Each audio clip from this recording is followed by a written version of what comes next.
It is my pleasure now to introduce our speaker for today. Dr. Mateen Abidi is a physician specializing in cardiology at Gundersen Health System in Crosse. Born and raised in a rural town in Pakistan, she defied the odds to secure a place in a prestigious medical school in Karachi, setting the stage for her journey in the field of medicine. Hailing from a humble background, Dr. Abidi and her family made the life-changing decision to call Wisconsin home in 2011.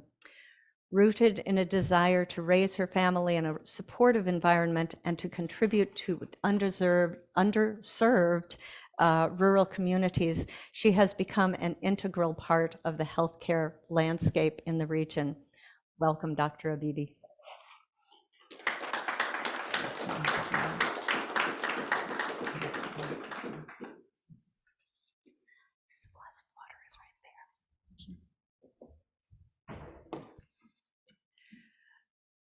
Bismillahirrahmanirrahim.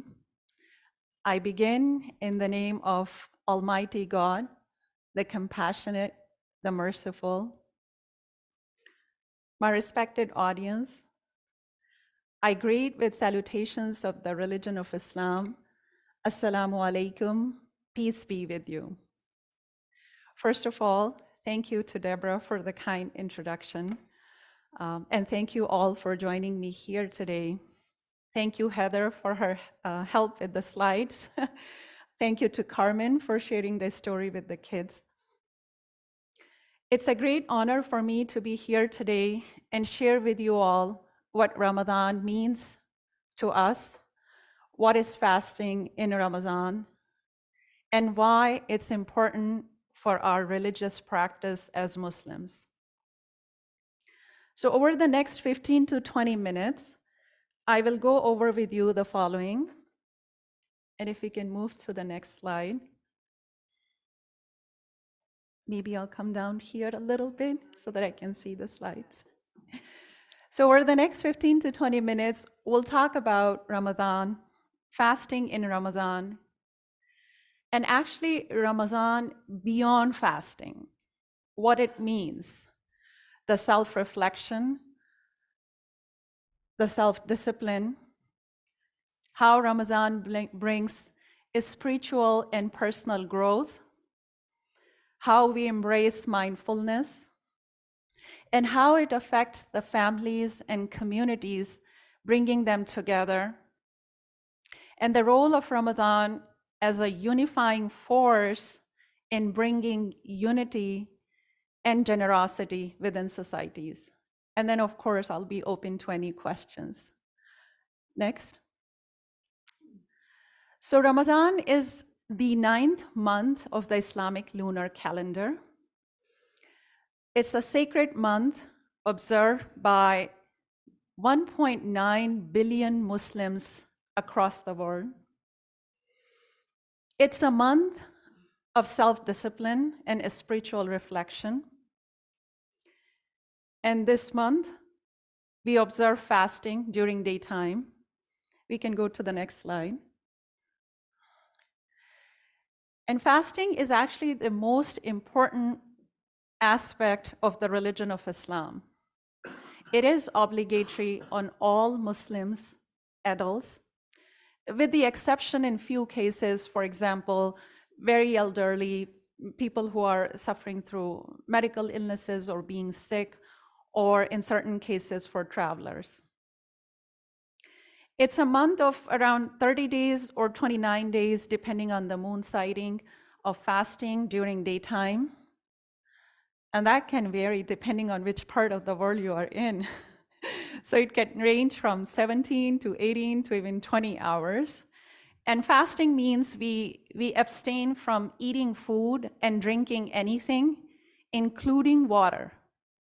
So essentially, it's nothing by mouth, which we in the medical field, we call NPO or fasting. Like if you guys have a procedure, they tell you not to eat or drink anything for certain hours. So in the Islamic month of Ramadan, it actually begins from dawn to dusk. The meal that we do at the start of fast is called sahur. the meal at the end of fast is called iftar, which Carmen just shared in that story. While we fast during the daytime, the nights of Ramadan also hold a special importance. It's the time for prayers, for supplications, and recitation of the Holy Book, Quran. Next, please. So it's Ramadan is a journey beyond fasting. Although we abstain from eating food and drinking water during daytime, but it's a time of self-reflection, a time for a spiritual growth. It emphasizes patience, discipline, charity, empathy. And it's a journey of self-discovery and transformation. And what that means is it's a month of change, great change. And indeed, change comes within us first, right? So in Ramadan, while during the day we are not only abstaining from eating food or drinking water, it is also the period that our eyes also observe fast. What that means is we don't engage in observing things which take us away from God. Our ears also observe fast. What that means is we don't engage in hearing things that brings or that takes us away from God or displeasure of God. So the fasting is of the stomach by not eating or drinking, but our tongues also observe fast. What that means is we don't engage in acts that take us away from God. For example, backbiting, lying, anger, abuse. In other words, in this holy month, we try to do things that take us closer to God. We don't think of doing sins. We don't dedicate our mind and soul to that which takes us away from God. And what that means is by dedicating our eyes, our ears, our tongue, our whole existence to God,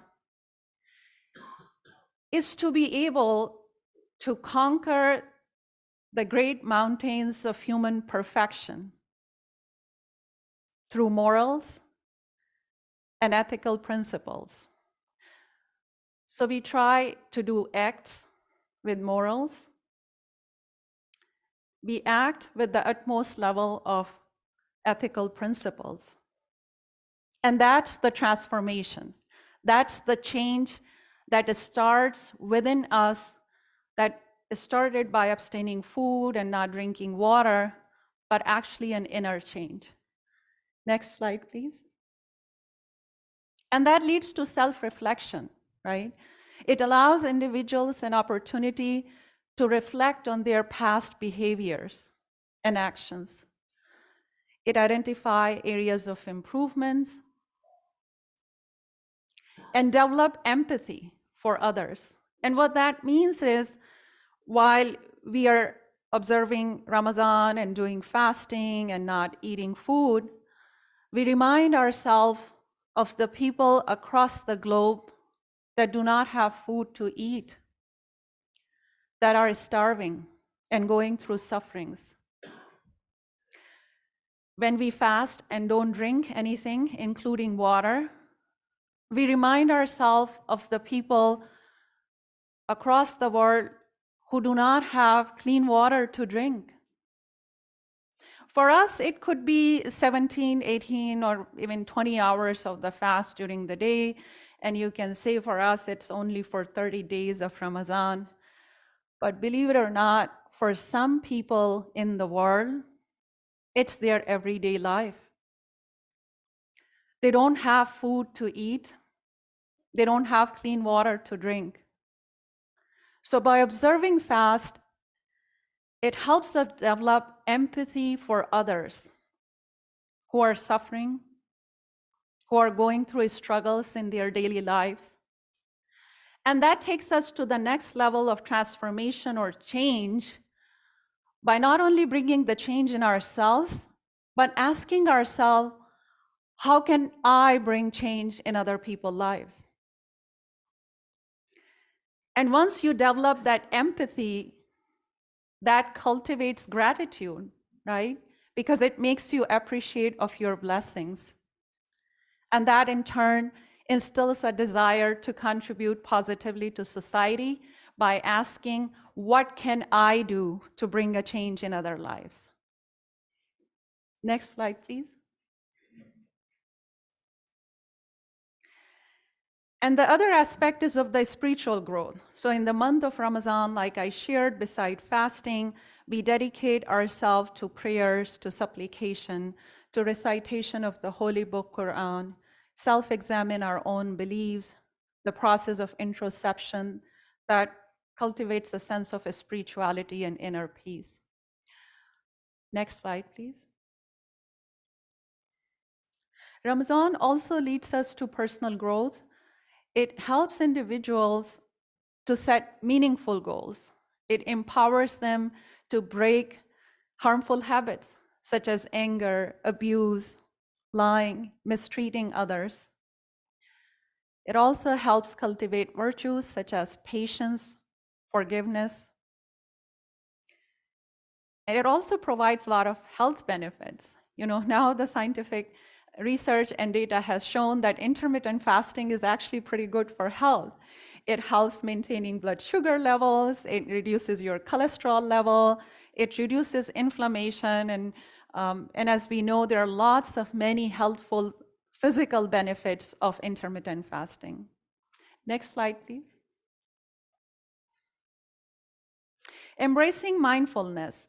So what that means is being conscious in your worship, not just the recitation of the Quran or prayers or supplications, but truly understanding the meaning of those. In the intentional fasting and the awareness of the blessings, like I shared, leads us to develop empathy. Ramadan helps us to reconnect ourselves and with our Creator.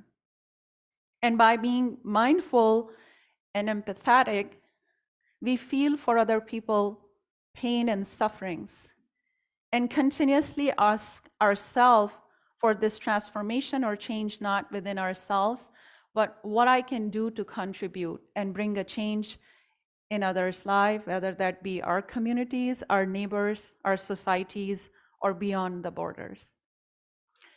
Next slide, please. Families and communities. So that's a very fun part of Ramadan. It brings families together for large iftar meals. We do prayers together, whether that be at home or in a mosque. And the beauty of this aspect is if you go to any part of the world, the concept is the same. It's fasting from dawn to dusk. People gather together for meals. They go to mosque or community centers like these and have a iftar meal together. So that fosters communication. It increases community engagement, and it nurtures a sense of belonging.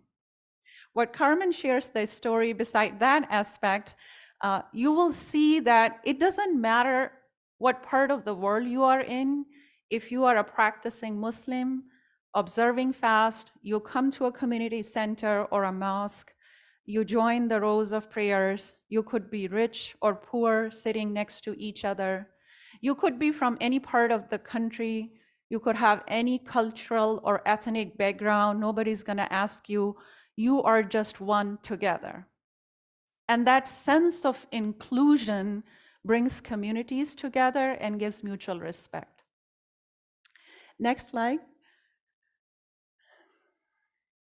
Ramadan works or serves as a unifying force. Not only Muslims, but actually non-Muslims are also invited to our iftar meals, and that fosters interfaith relations and dialogue.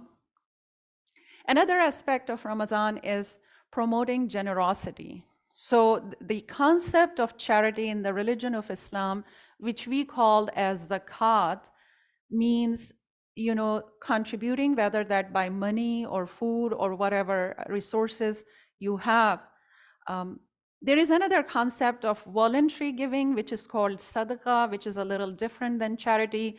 But the bottom line is whatever you have and you can contribute and share with other people, especially who are less fortunate and are suffering. That's the act of kindness and the generosity. And you do it, of course, throughout the year, but in this holy month of Ramadan more. Next, please. So Eid al-Fitr, that marks the end of the Ramadan.